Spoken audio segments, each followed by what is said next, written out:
أعوذ بالله من الشيطان الرجيم. وإلى ثمود أخاهم صالحا قال يا قوم اعبدوا الله ما لكم من إله غيره هو أنشأكم من الأرض واستعمركم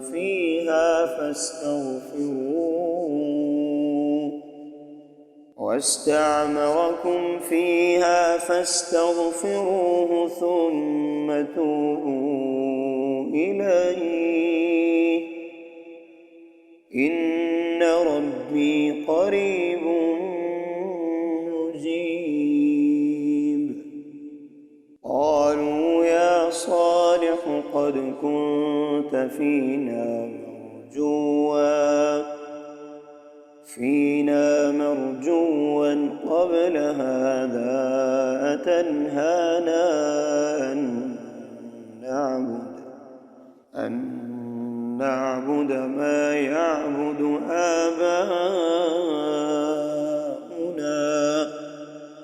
وإننا لفي شك مما تدعونا إليه مريب.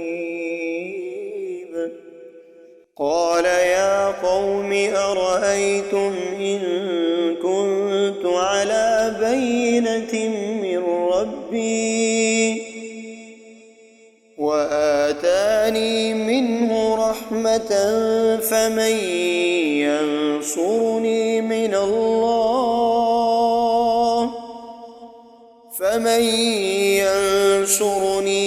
الله إن عصيته فما تزيدونني غير تخسير.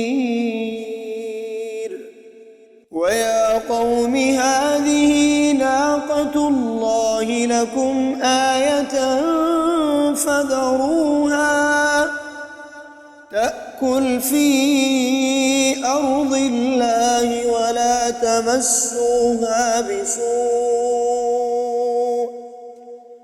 بسوء فيأخذكم عذاب قريب. فعقروها فقال تمتعوا في داركم 3 أيام ذلك وعد غير مكذوب.